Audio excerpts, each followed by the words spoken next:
आज सकाळी सुमारे 8:45च्या आसपास एक फोन आला बारामती एअरपोर्टवरनं आणि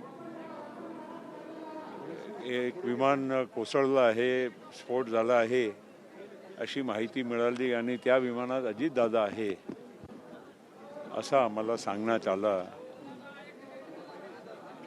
2 मिनिटं तर आम्हाला काही समजलंच नाही की काय झालं नेमकं, कारण धुकं होतं सकाळी. आणि असंही सांगितलं गेलं की विमाननी 2 गिरट्या विमानतळाच्या वर मारल्यानंतर त्यांना तिसऱ्यांदा लँडिंगची परवानगी मिळाली. आणि परवानगी तेव्हा मिळाली जेव्हा पायलटनी सांगितलं की मला आता धावपट्टी दिसत आहे.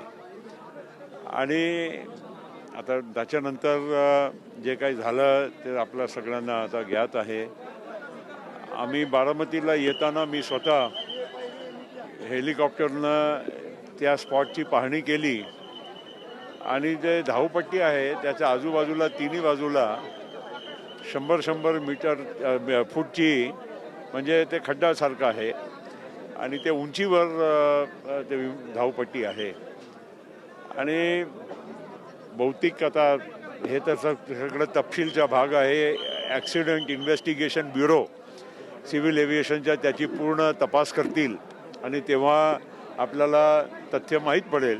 पण एक नक्की आहे की आज सकाळी धुकं होता, विमानाने प्रयत्न 2दा केले आणि तिसऱ्यांदा ते उतरण्याच्या प्रयत्नामध्ये हे ॲक्सिडेंट झालं. फार दुःखद घटना आहे. आम्हाला विश्वास अजूनही बसेना.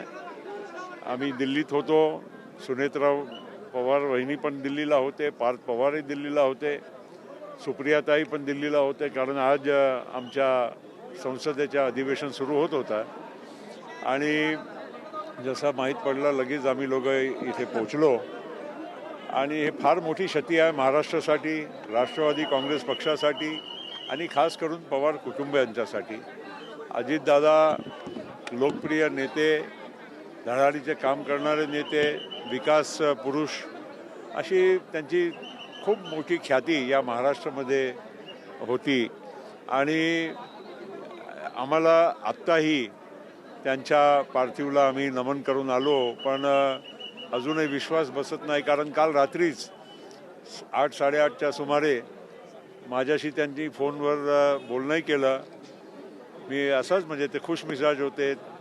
2 मिनटं जे आम्हाला बोलायचं होतं ते कामाची गोष्ट झाली आणि शेवटी एवढंही म्हणले तर हे नियती म्हणा की काय म्हणा, हे प्रफुल्ल आता आपली भेट होणार नाही कारण मी 8-10 दिवस बाहेर आहे. त्या भेट होणार नाही आणि अक्षरशः तसंच आज घडलेलं आहे. मग काय सांगावं. दुःखाची आणखीन एक गोष्ट आहे की आज काही लोकांनी याच्यावरही राजकारण सुरू केलं. काय मुख्यमंत्र्यांचा एका मुख्यमंत्र्यांचं विधान आला, दुसरा एक मोठ्या राष्ट्रीय पक्षांचाही नेत्यांचं विधान आला की अशा याच्या मागे राजकारण आहे. मी तुम्हाला सांगतो की यामध्ये कुठलाही राजकारण दिसत नाही. ही अजिबात नियतीच्या हा म्हणजे कारनामा आहे. आणि जे काही झालं ते ॲक्सिडेंट इन्व्हेस्टिगेशन ब्युरोमध्ये ते पूर्ण त्याची आम्हाला माहिती नक्कीच मिळेल. पण तोपर्यंत असं राजकारण करणं आणि कोणी आम्ही NDAच्या बाहेर जाणार वगैरे वगैरे आणि त्यामुळे हे सगळं असं काही कोणी घडवून आणलेलं आहे, हे अतिशय म्हणजे दुःखाची आणि शर्मनाक ही गोष्ट आहे की अशा वेळीस लोक राजकारण करायला लागले. मला फार दुःख आहे आणि मी माझी वेदना आणि माझ्या अभिवादन अजितदादाच्या चरणी मी नतमस्तक होतो. हिंदी में बताइए कि आज जिस तरीके की स्थिति पैदा हुई है, खास करके और कल रात में आपसे बात हुई, आज पॉलिटिकल जिस तरीके से लोग देखिए, अजीत दादा पवार हमारे पार्टी के अध्यक्ष, राष्ट्रीय अध्यक्ष, हमारे नेता, हमारे राज्य के उप मुख्यमंत्री, लोकप्रिय नेता, विकास करने वाले नेता और ऐसे व्यक्ति का आज सुबह हम लोगों को अचानक दुखद समाचार मिला. शुरुआत में तो ऐसा मिला कि भाई हवाई जहाज़ 2 चक्कर मार के तीसरी बार उतरने की कोशिश कर रहा था, तब कोई स्फोट हुआ, कोई आग लगी, मगर तब तक किसी को मालूम नहीं था कि एग्जैक्टली क्या हुआ। कुछ मिनटों के बाद लोगों ने स्पॉट पर जाकर जो देखा, उसके बाद हमको ये फिर खबर मिली कि हमारे दादा नहीं रहे। हमारे लिए बहुत बड़ा सदमा है, इसका वर्णन शब्दों में हम क्या करें। लेकिन एक बात नक्की है कि एक्सीडेंट इन्वेस्टिगेशन ब्यूरो इसकी पूरी जांच करता है।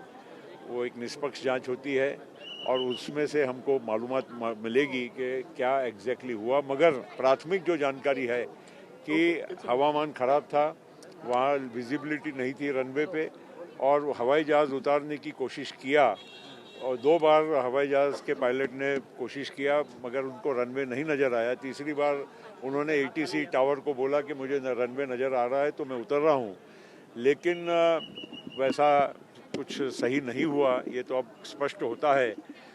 अब लोग इसमें भी राजनीति कर रहे हैं, बहुत अफसोस की बात है।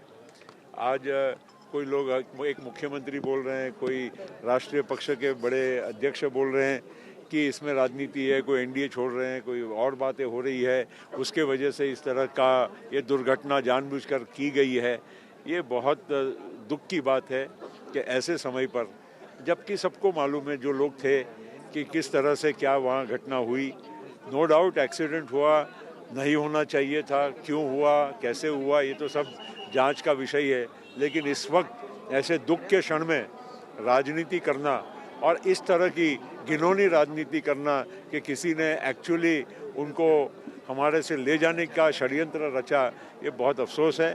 मुझे इतना ही कहना है कि आज हम बहुत शोकाकुल है, पूरा राष्ट्रवादी परिवार, पवार परिवार, महाराष्ट्र, और हम लोग आज इस घड़ी में केवल यही प्रार्थना करते हैं कि हमारे अजीत दादा की आत्मा को शांति मिले।